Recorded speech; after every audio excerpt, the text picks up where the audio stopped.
your boy Tank Davis is getting to the bread, to the chicken, to the money.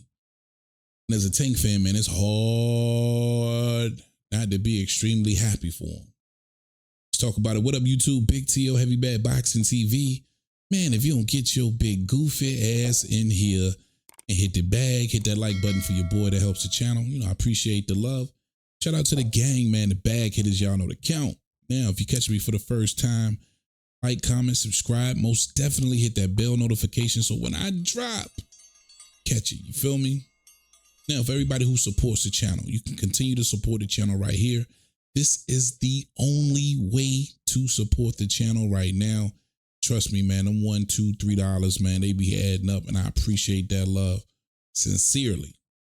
All right, man, listen, Tank Davis, like I say, bro got a lot of reasons to be extremely happy. If you're a Tank fan, you want to be happy for him.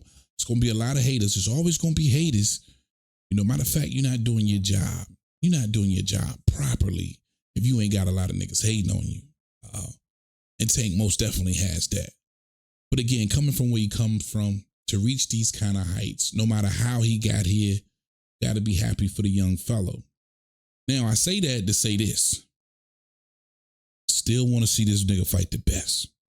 I want to see Tank Davis fight whom I believe is the best and been the consensus for a while. Right?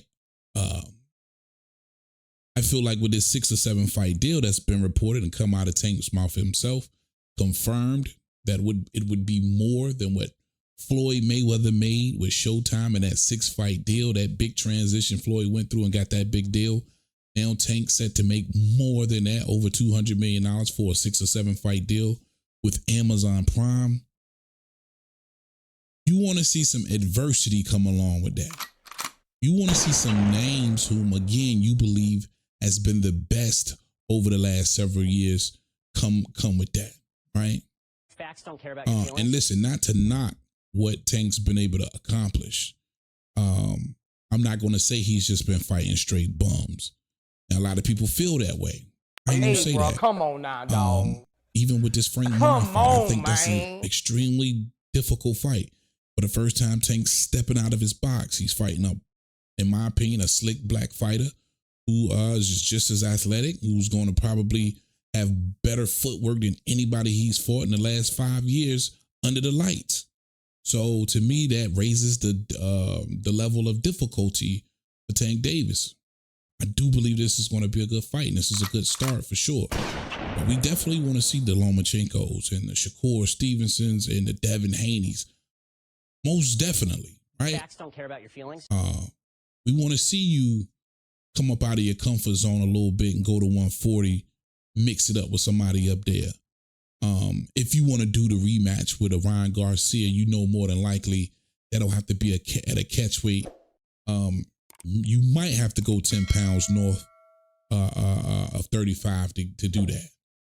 And listen, it's always made sense to me why they would like to keep somebody who's only 5'5" at the proper weight.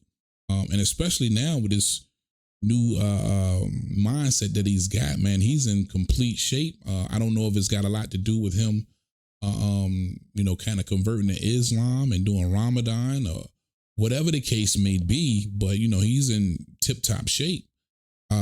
So he's a smaller fighter, but again, I think, especially for the Tank fans and people who just want to see Tank lose, they still believe that Tank could go up to 140, or do a catch weight at 143 or 145, or go down to 130 to see a Naoya Inoue. I think that hopefully that's a part of this deal.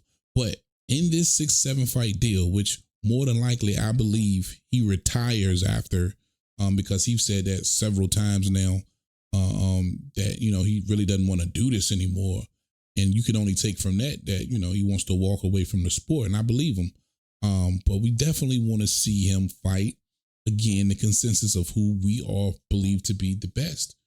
And it sucks that we haven't gotten any of those names thus far, and I want to give him a ton of credit for beating Ryan Garcia.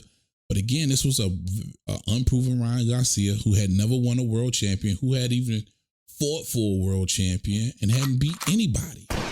you know, and not many people gave Ryan Garcia a chance in hell in fighting Tank Davis. I know I didn't, you know what I'm saying? So, I still gave him credit for that fight, but you couldn't give him a ton of credit. I would have gave him a ton of credit for the Lomachenko fight 2 years ago. I would have given him a ton of credit for the Devin Haney fight 2 years ago. You know what I'm saying? I'll give him a ton of credit for Shakur Stevenson fight right now. But again, these are the guys whom we all thought were, you know, just the best, the very best that you could fight out there. And for some reason, and listen, despite the politics are just good for making videos and having barbershop conversations. At the end of the day, that shit don't matter, because when you look back, the only thing that's going to matter is whether you fought these guys or not. You know what I'm saying? You're going to forget about the reason for the most part, unless you're just a hardcore fan. But for the most part, most of you going to forget about the reasons why they didn't fight. But you definitely going to remember that they didn't fight. And for Tank Davis, definitely just wanted to see him fight these guys on his way out the door. I think that would mean a lot to his fans and to the sport of boxing. And I think he could make a ton of money on his way out fighting those guys as well. Definitely want to know y'all's thoughts on this one, man. Tank Davis, 6-7 fight deal. Will he be fighting the best, the very best in this deal? And does it matter to you, or do you just want to see Tank fight? All right, Big T.O. Heavy Bag. I'm out of here. Talk to him, Roger. Most motherfuckers don't know shit about boxing.